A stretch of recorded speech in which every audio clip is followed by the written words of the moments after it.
Je suis rentré tôt un vendredi soir et j'ai découvert exactement ce que ma femme pensait de moi. Mon client a annulé notre visite immobilière de 20 heures avec seulement 20 minutes de préavis. J'étais à l'autre bout de la ville, alors j'ai simplement conduit jusqu'à la maison. Je suis arrivé vers 20h45. Je me suis garé dans l'allée et je suis entré par la porte latérale.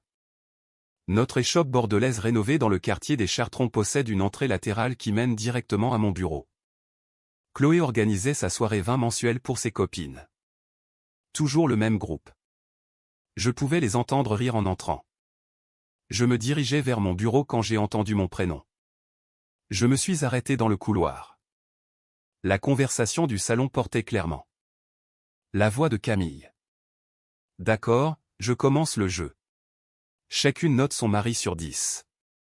Le physique, l'argent, les performances au lit. Et vous devez être honnête. Protestation, rire, puis approbation. Juliette, bon, François est un 7,5, ce serait un 8, mais il a pris 10 kilos. Hélène, Denis est peut-être un 7, il ramène de l'argent, mais il est ennuyeux dans toutes les autres catégories. Céline, vous vous contentez de peu, Laurent est un vrai 9. Très bien, Chloé, a repris Camille. Note Antoine, sois honnête. On est entre nous. Le silence m'a paru durer 1 heure. Bon, pour être franche. Antoine est un solide 6, peut-être qu'il frôle le 7 les jours où il fait vraiment un effort. Les rires qui ont suivi m'ont presque fait lâcher mes clés. Un 6, Juliette semblait ravie. C'est rude. Je suis réaliste. Il est stable, gagne bien sa vie, ne me trompe pas à ma connaissance, mais il n'est pas vraiment passionnant. Il est comme une Peugeot 308. Est-ce qu'il sait que tu penses ça de lui, a demandé Céline. Mon Dieu, non. Il perdrait toute confiance en lui. Il vaut mieux le laisser penser que tout va bien. Ça le garde motivé. Qu'est-ce qui le ferait passer à un 8? Une vraie ambition, de plus beaux vêtements. Il est juste tellement dans son confort. Et les hommes dans leur confort deviennent paresseux. Tu le quitterais un jour? Ma femme a ri. Si quelqu'un de mieux se présentait, peut-être. Mais ce contrat de mariage en séparation de biens rendrait la chose coûteuse. En plus, un 6 qui pense que tu es un 10 est plus facile à gérer qu'un 9 qui connaît sa valeur. Je reculai et sortis par la porte latérale. J'ai conduit jusqu'au pub Saint-Aubin, j'ai commandé un whisky. Je ne buvais pas. 2 heures plus tard, j'avais pris ma décision. Elle voulait me noter. Très bien. Mais elle allait découvrir à quoi ressemble un 6 sur 10 quand il arrête d'essayer d'être un 7. Je suis rentré après minuit. Chloé était au lit avec son téléphone. Et, tu es en retard. Je pensais que tu serais rentré pour 21 heures. La visite a duré plus longtemps. Les filles viennent de partir. On a passé une super soirée. Bien. Pas de bisous de bonne nuit. Pas de questions sur sa soirée. Je me suis juste glissé dans le lit. Ça va? Tu as l'air bizarre. Juste fatigué. Le plan s'est formé dans l'obscurité. Arrêter tout effort supplémentaire. Plus de petits surnoms, plus d'affection spontanée. Devenir neutre, poli, mais distant. Attendre qu'elle le remarque, puis lui montrer ce qu'elle considérait comme acquis. Le samedi matin, je suis allé à la salle de sport pour la première fois depuis des mois. J'ai fait mon propre café. J'ai changé le code de mon téléphone par la même occasion. Je me suis assis dans mon bureau avec des annonces immobilières. Chloé est apparue à 9 heures en s'attendant à la routine habituelle. Le café prêt, la conversation, peut-être des projets de brunch. Bonjour, ai-je dit, les yeux fixés sur mon ordinateur. Sur quoi tu travailles? De la paperasse. Une grosse affaire. Signature chez le notaire la semaine prochaine. Un samedi.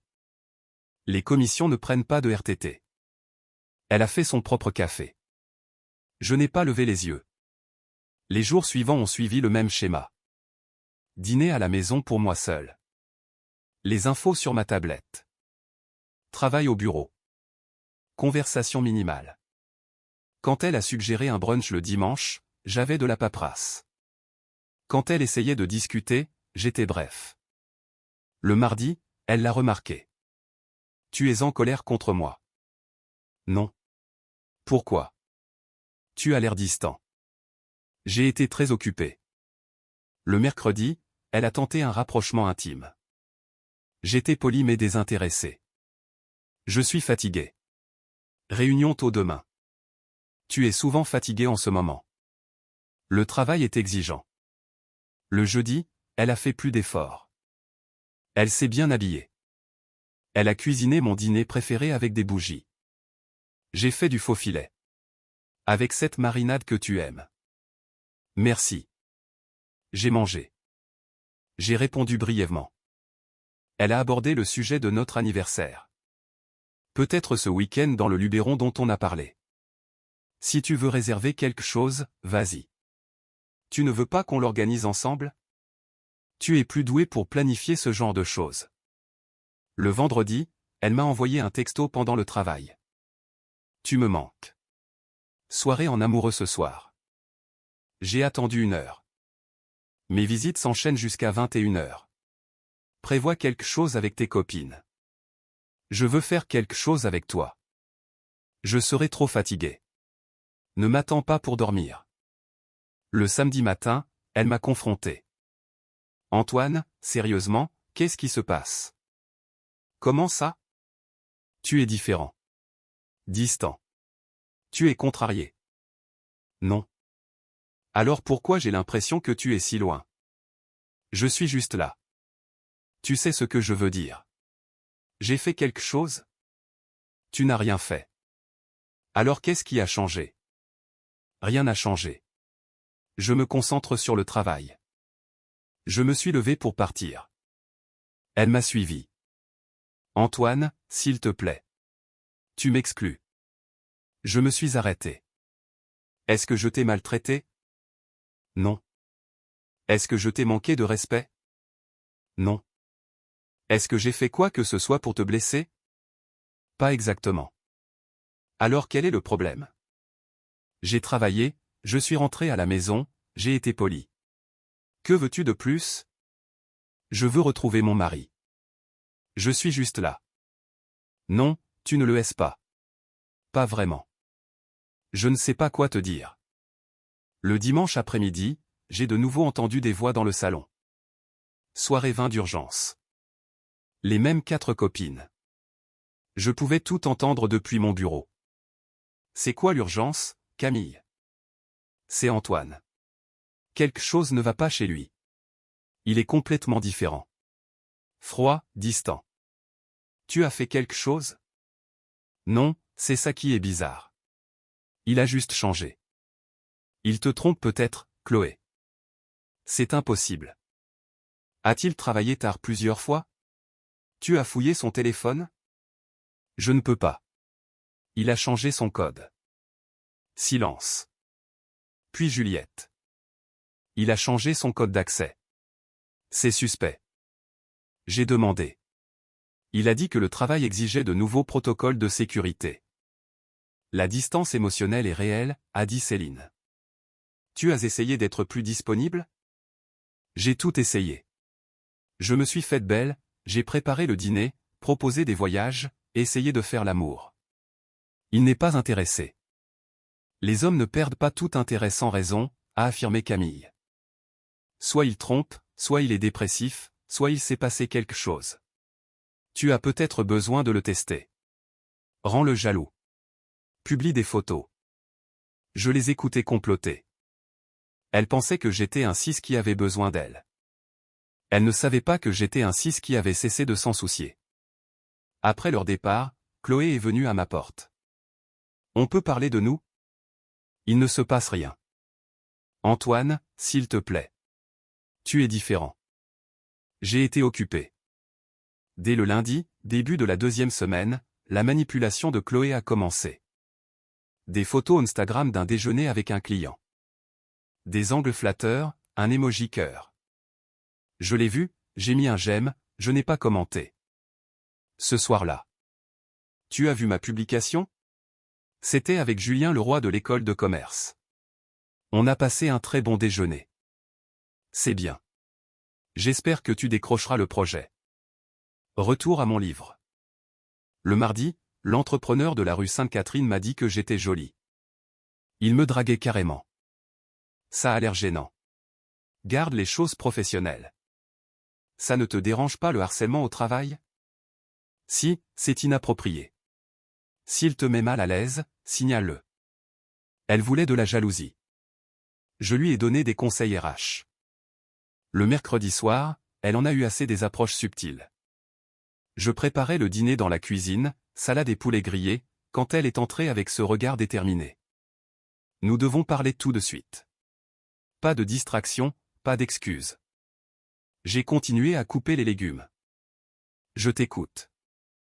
Non, j'ai besoin que tu arrêtes ce que tu fais et que tu t'impliques vraiment avec moi. J'ai posé le couteau et je me suis tourné vers elle. D'accord. Il s'est passé quelque chose il y a 2 semaines. Quelque chose a changé et tu ne veux pas me dire ce que c'est. J'ai besoin que tu sois honnête avec moi maintenant sur ce qui se passe. Je t'ai dit qu'il ne se passait rien. Ce sont des conneries et tu le sais. Sa voix montait. Tu me traites comme une colocataire, comme quelqu'un que tu tolères mais dont tu te fiches royalement. Je ne t'ai pas traité différemment de d'habitude. Si, tu l'as fait. Tu avais l'habitude de me faire du café le matin. Tu me demandais comment s'était passée ma journée. Tu avais envie de passer du temps avec moi. Maintenant tu agis comme si j'étais un fardeau. J'ai arrêté de te faire du café parce que tu te plaignais qu'il n'était pas assez chaud. Je ne te demande pas comment s'est passée ta journée parce que tu es généralement au téléphone avec tes copines et j'ai travaillé tard parce que j'ai des ventes à conclure. Chaque réponse était factuelle, dépouillant son argumentation émotionnelle. Elle pouvait voir que je n'étais pas cruel, juste précis. Tu fais exprès de ne pas comprendre. Je suis précis. C'est exactement de ça que je parle. Tu es si froid maintenant. Si distant. C'est comme si tu ne m'aimais même plus. J'ai étudié son visage pendant un long moment. C'est ce que tu penses? Je ne sais pas quoi penser. Tu ne me donnes rien sur quoi m'appuyer. Que veux-tu que je dise? Je veux que tu me dises si tu veux toujours être marié avec moi. Ça m'a arrêté. C'est une question intéressante. La peur a traversé son visage. Qu'est-ce que ça veut dire? Ça veut dire qu'il est intéressant que tu demandes si je veux être marié avec toi au lieu de demander si quelque chose me tracasse ou si je traverse une épreuve. J'ai posé ces questions. Tu as dit que tout allait bien et tu ne m'as pas cru. Alors au lieu de faire confiance à ma réponse, tu as déployé les tactiques de tes copines, les posts Instagram, l'histoire de drague, la tentative de me rendre jaloux. Elle a pâli. Comment as-tu? Je ne suis pas stupide. Je sais quand quelqu'un me teste. Je ne te testais pas. Alors comment appellerais-tu le fait de poster des photos aguicheuses et de mentionner d'autres hommes? Je voulais juste voir si tu tenais encore à moi. Et qu'as-tu appris? Que ce n'est apparemment pas le cas. Je n'ai pas réagi comme tu le voulais. Donc ça veut dire que je m'en fiche. Tu n'as pas réagi du tout. Peut-être que je suis juste un 6 sur 10, ai-je dit doucement. Nous ne sommes pas connus pour nos grandes effusions émotionnelles. La pièce est devenue silencieuse. J'ai regardé le sang quitter son visage. Quoi? Sa voix n'était qu'un murmure. Je suis retourné à ma salade. Rien. Oublie ce que j'ai dit. Non. Elle a attrapé mon bras.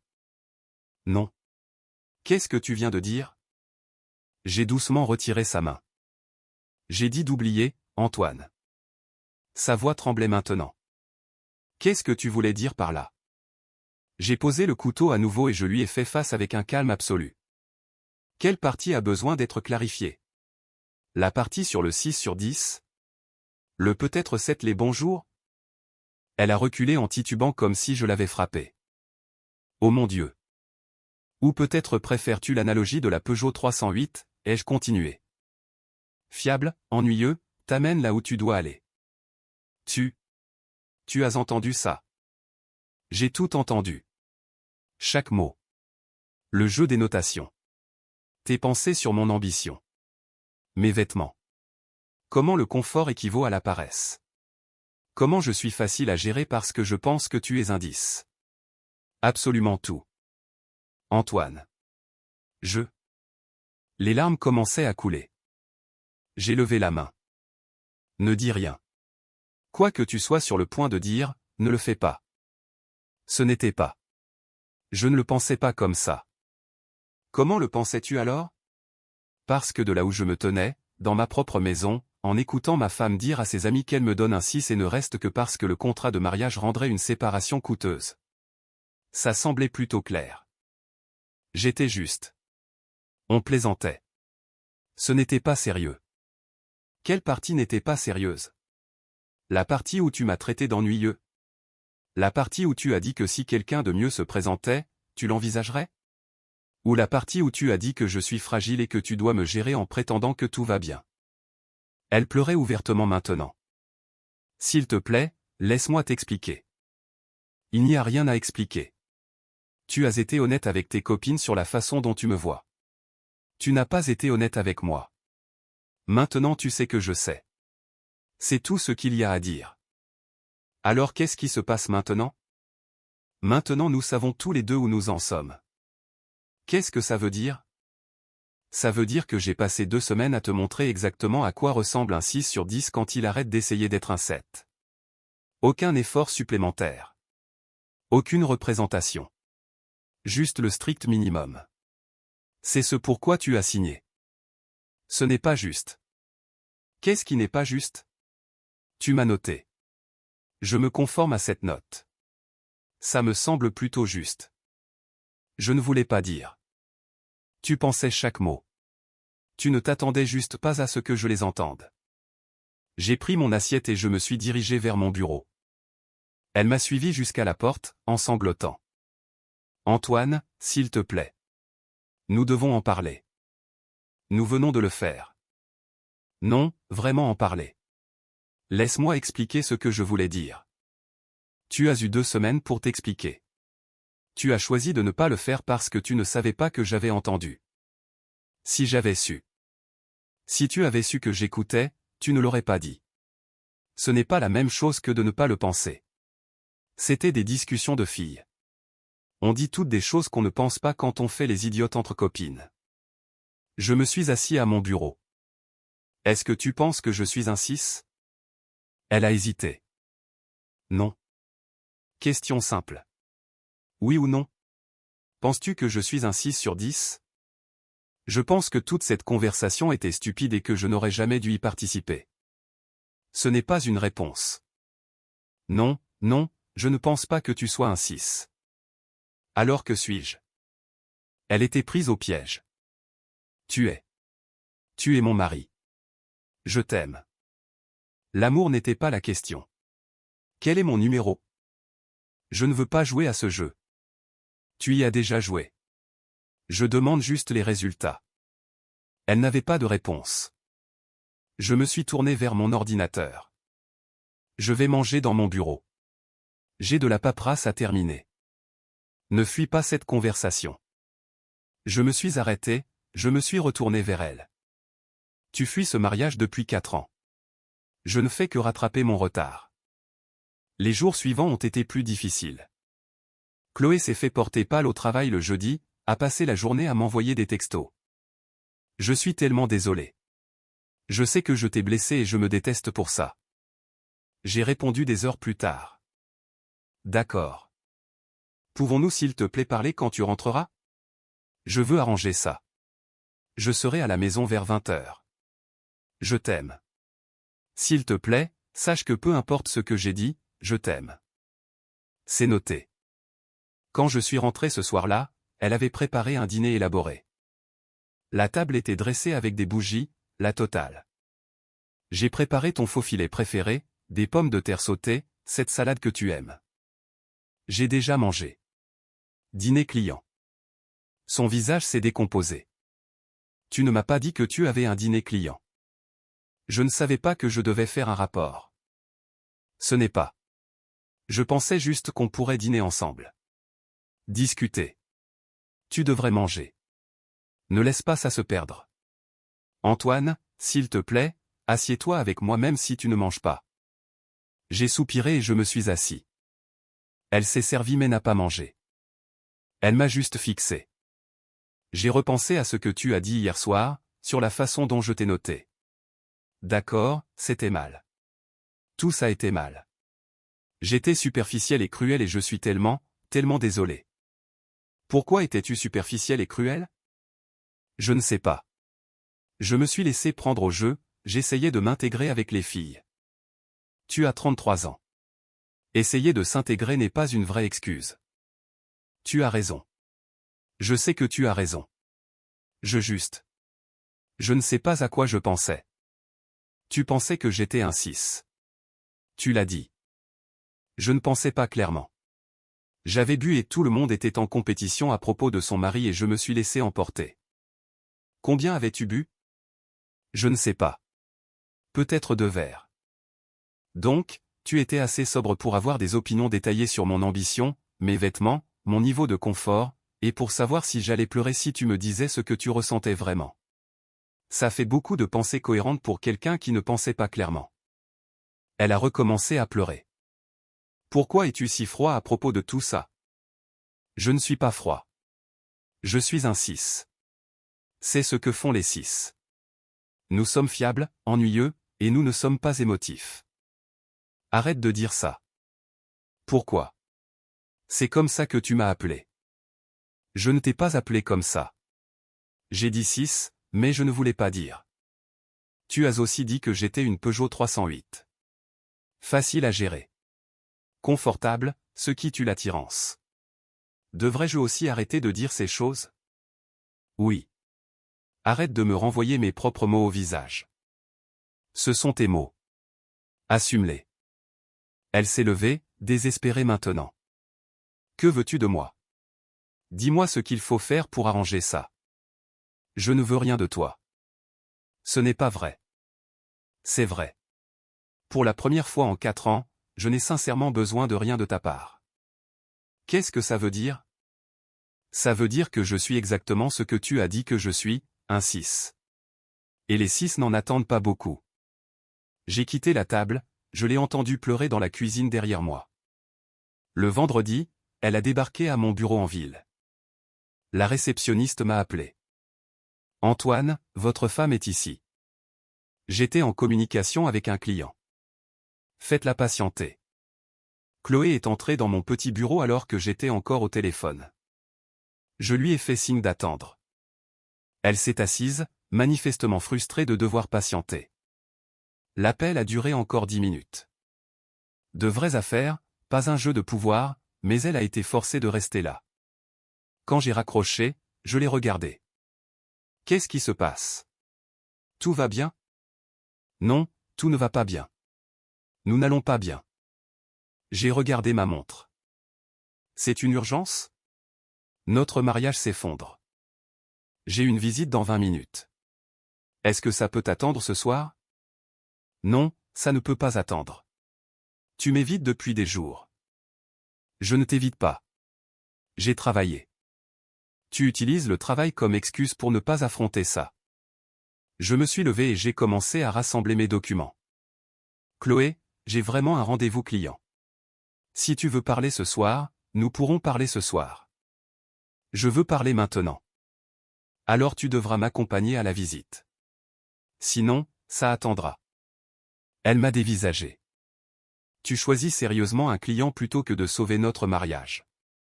Je me suis arrêté à la porte. Je fais mon travail. Tu es la bienvenue pour venir avec moi si tu veux tellement parler. C'est exactement de ça que je parle. Tu t'en fiches. Je me soucie de mes clients qui comptent sur moi. Tu as compté sur moi pendant 4 ans et tu m'as donné un 6. EP pour un 10. Qui donnerais-tu en priorité? Je suis parti. Elle est restée dans mon bureau, probablement sous le choc. Elle voulait que je laisse tout tomber pour réparer ses sentiments. Prouver qu'elle comptait plus que mon travail. Que je sacrifierais ma crédibilité professionnelle pour gérer sa crise émotionnelle. Mais c'est ce que fait un 7 ou un 8. Les 6, nous nous présentons au travail. Nous respectons nos engagements. Nous sommes fiables. C'est la note qu'elle m'a donnée. C'est l'homme qu'elle obtient. Le samedi matin. J'ai reçu un texto. Les filles et leur mari viennent dîner ce soir. 19 h s'il te plaît, sois là. J'ai attendu quelques heures avant de répondre. Je ne pourrais pas être là. Engagement préalable. Antoine, s'il te plaît. C'est important. Quelle est l'occasion? Y a-t-il besoin d'une occasion pour un dîner entre amis? Généralement, oui.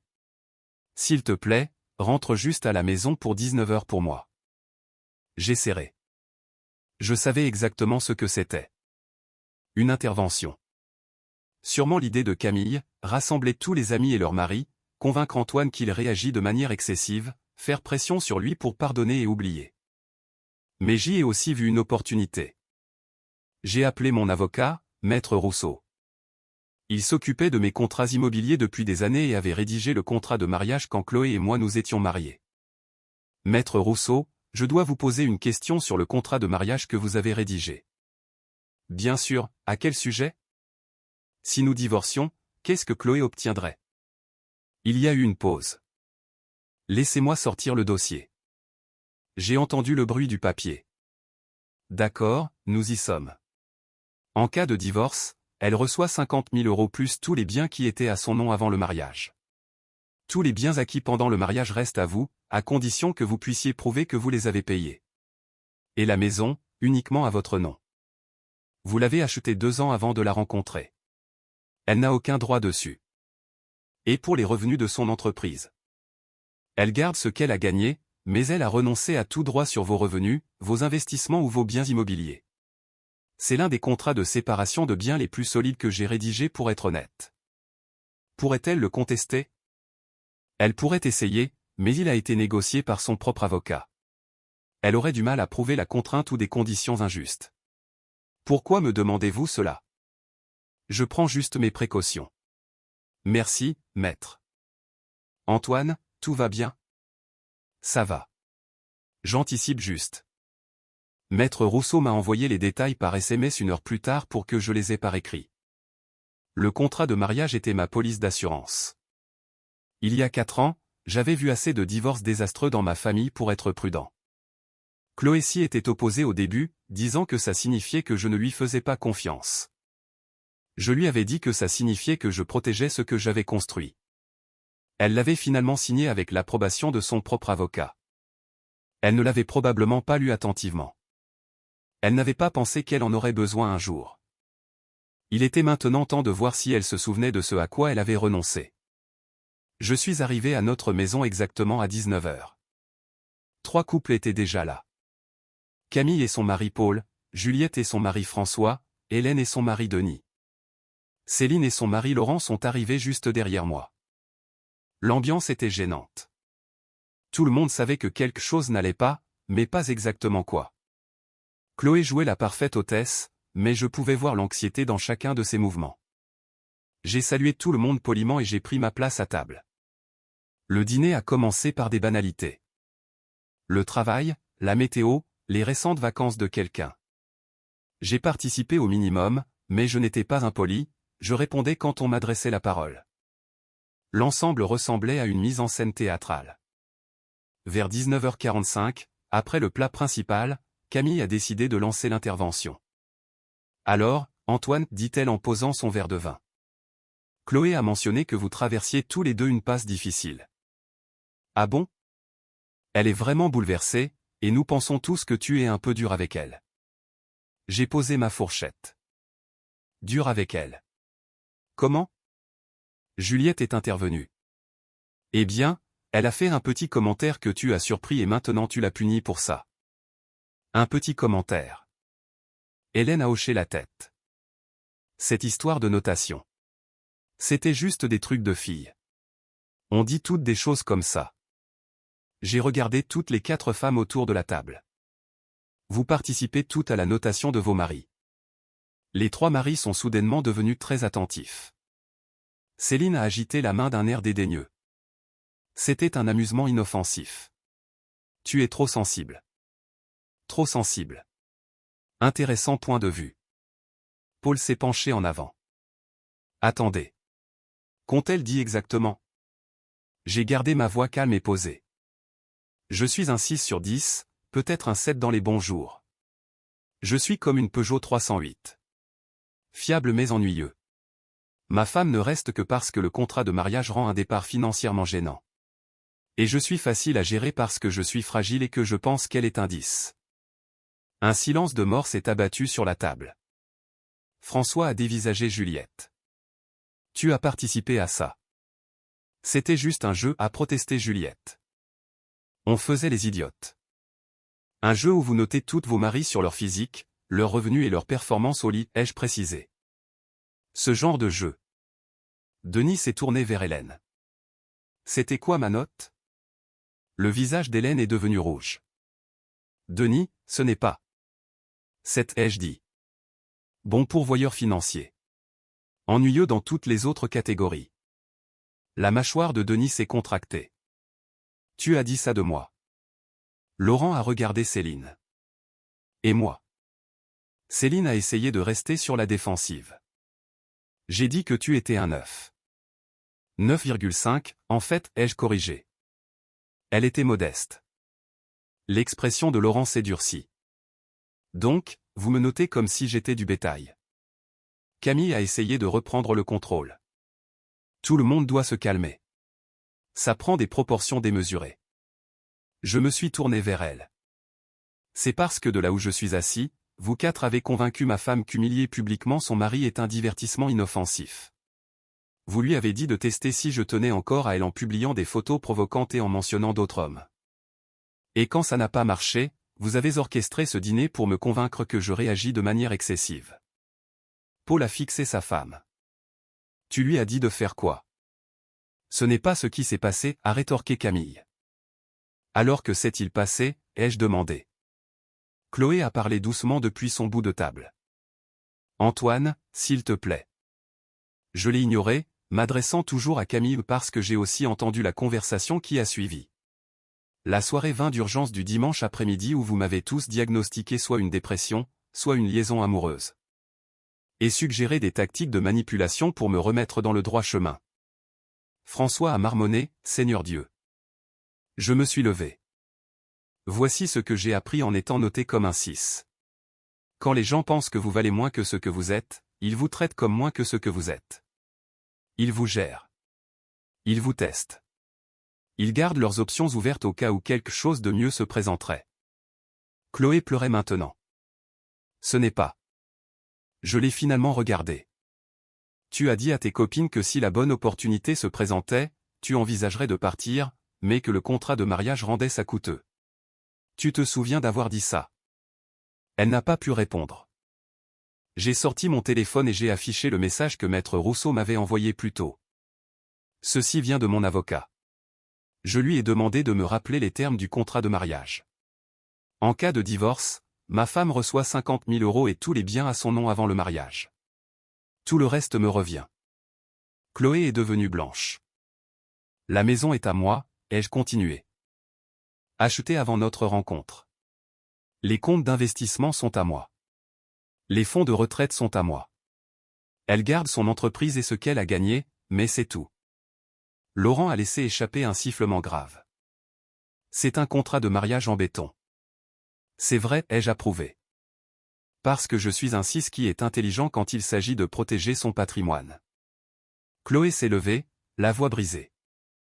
Antoine, pourquoi fais-tu ça? Je l'ai regardé directement. Tu voulais savoir où tu te situes dans mes priorités. Maintenant tu sais que tu te situes exactement là où tu m'as mis, un 6, et les 6 ne se battent pas pour des gens qui font du lèche-vitrine pour trouver des 8. C'est de la violence psychologique. Camille s'est levée aussi. Tu l'humilies devant tout le monde. Je fais exactement ce qu'elle m'a fait, ai-je dit calmement. Sauf que je le fais devant les personnes qui l'ont aidé à le planifier. Ça me semble équitable.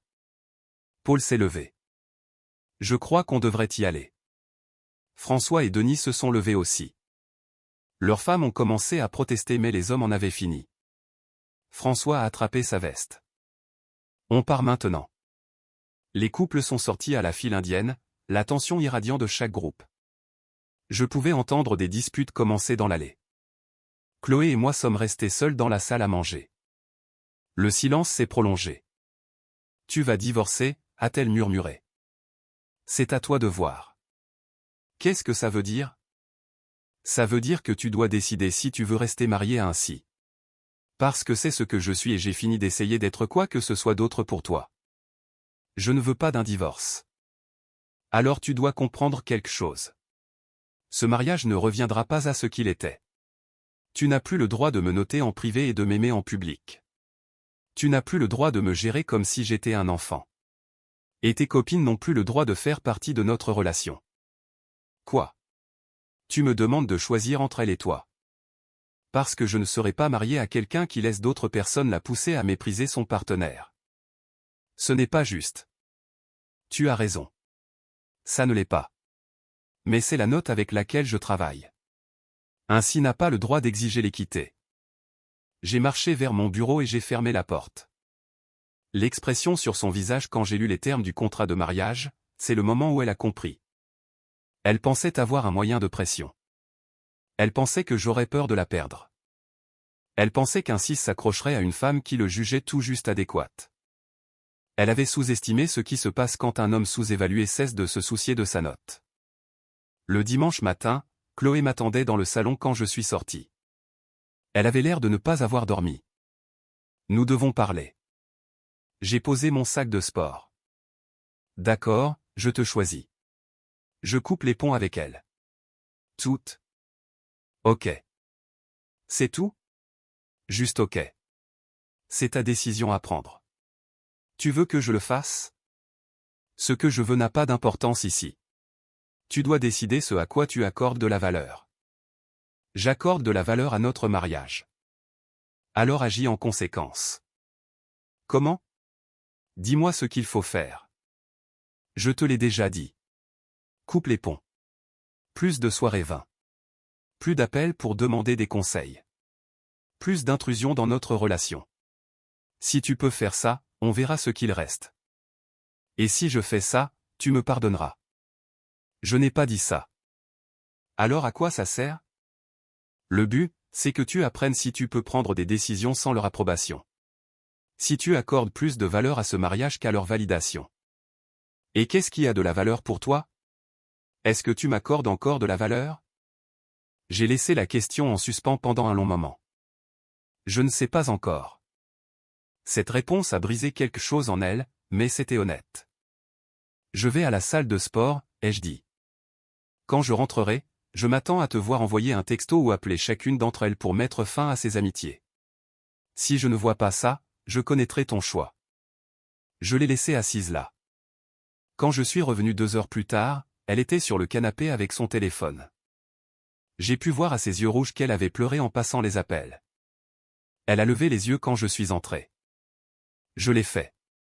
J'ai appelé les 4 et je leur ai dit que j'avais besoin de prendre du recul par rapport à nos amitiés, que ce qu'elle m'avait encouragé à faire avait failli détruire mon mariage. Camille a essayé de se disputer, elle a dit que tu me contrôlais. Je lui ai raccroché au nez. J'ai hoché la tête, je ne l'ai pas félicité pour ça, j'en ai juste pris acte. Au cours des semaines suivantes, je l'ai regardé lutter avec les conséquences. Plus de textos de groupe illuminant son téléphone.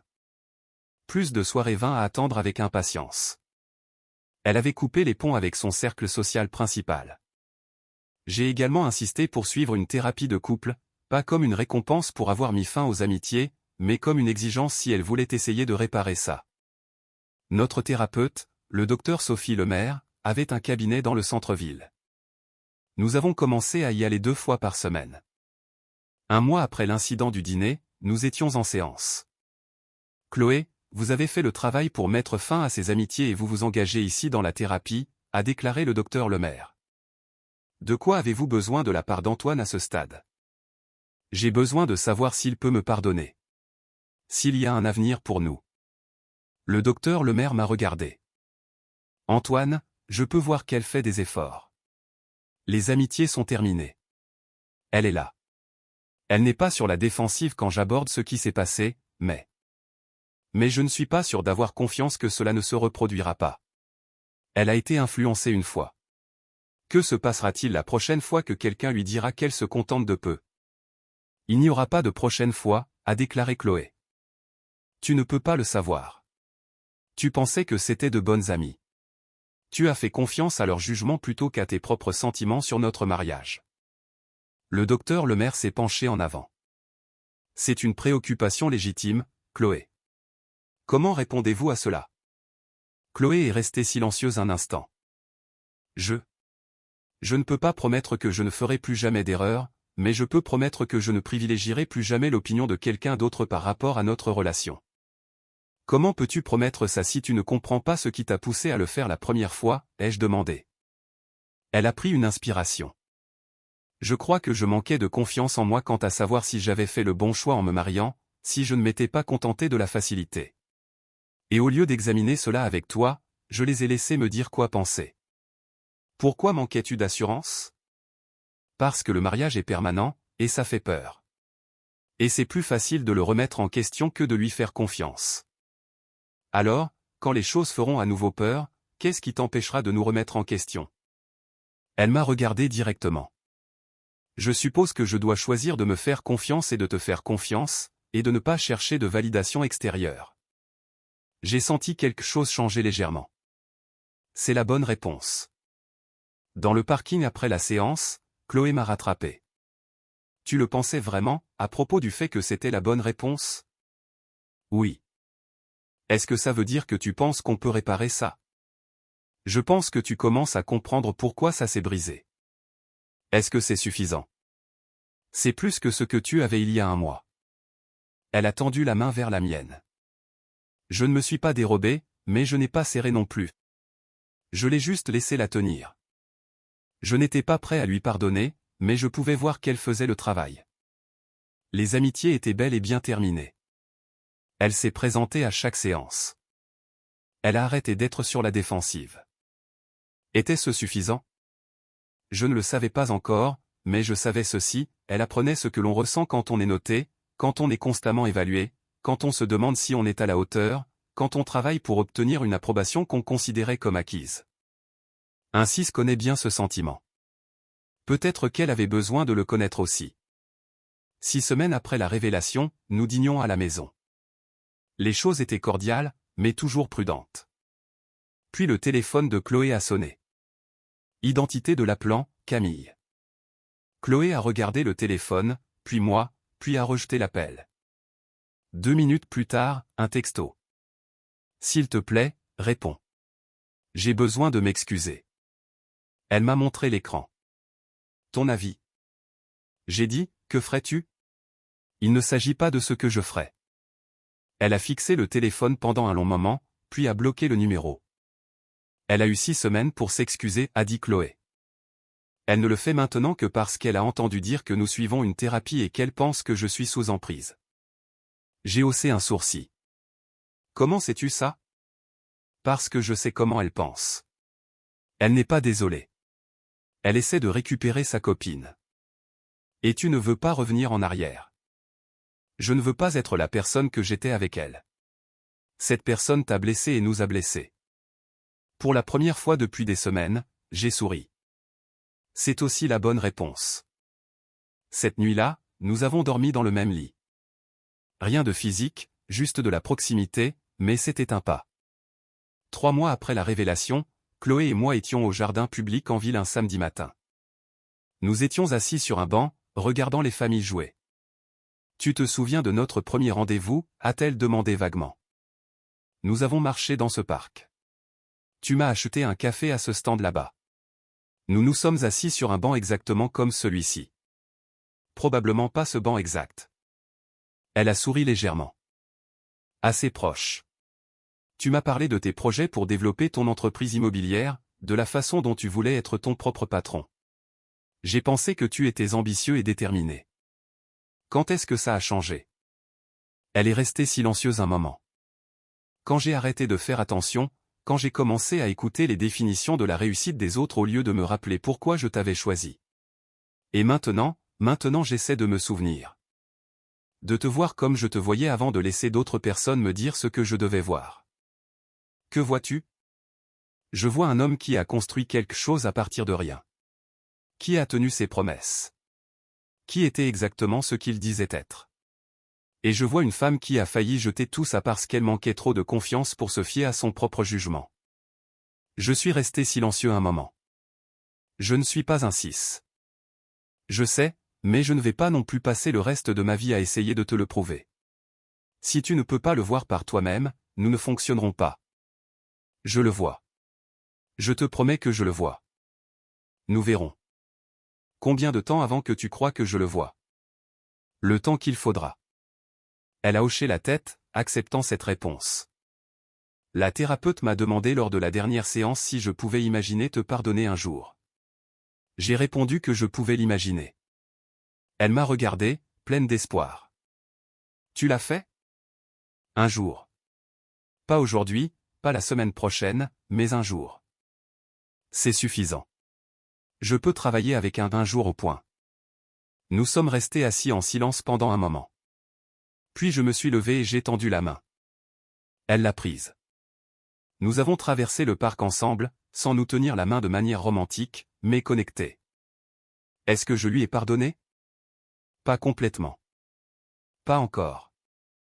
Mais je pouvais voir une voie à suivre ou peut-être je le ferais. Elle avait coupé les influences toxiques. Elle s'était présentée systématiquement. Elle avait fait le travail sans garantie. Elle avait accepté que la reconstruction de la confiance se fasse à mon rythme, pas au sien. Était-elle toujours la femme qui m'avait donné un 6?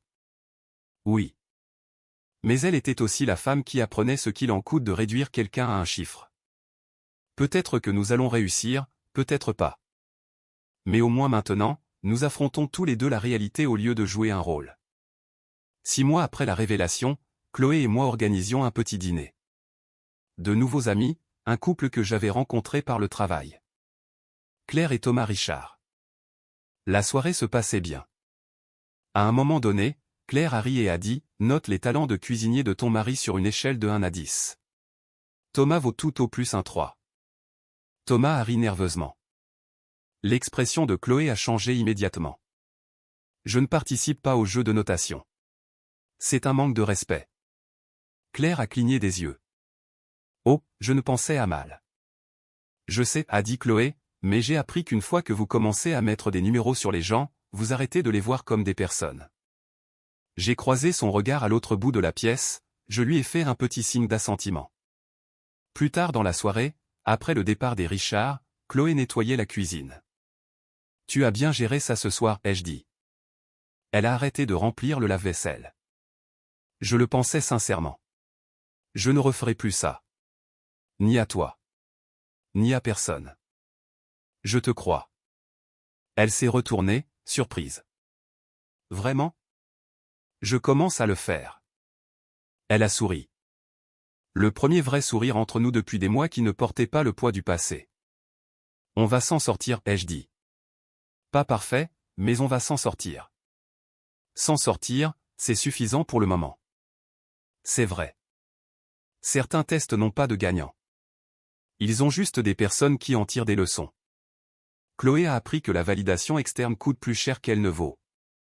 Que les chiffres ne capturent pas la valeur. Que considérer quelqu'un comme acquis signifie perdre le droit de l'avoir.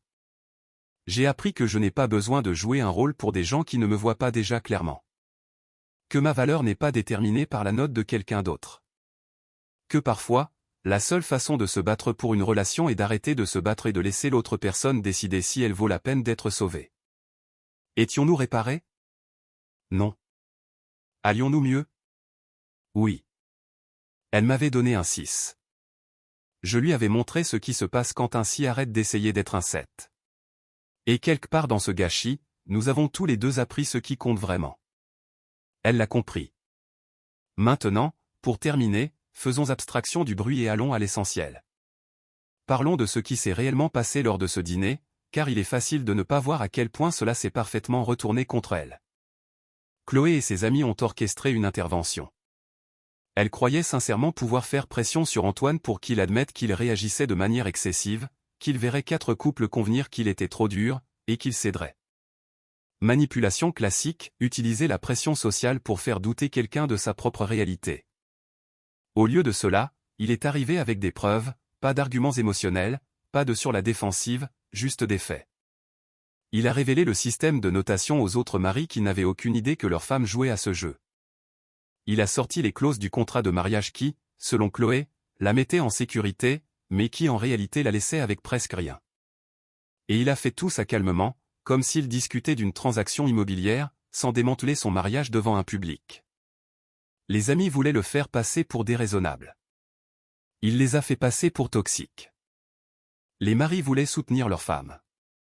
Il leur a donné des raisons de tout remettre en question. Chloé voulait du renfort. Elle a obtenu d'être démasquée. C'est ce qui arrive quand on essaie de manipuler quelqu'un qui a déjà 3 coups d'avance et qui a cessé de se soucier de votre approbation. Remarquez qu'il n'a pas crié. Il a juste exposé les faits et a laissé les faits faire le travail. La notation, le contrat de mariage qu'elle avait oublié avoir signé.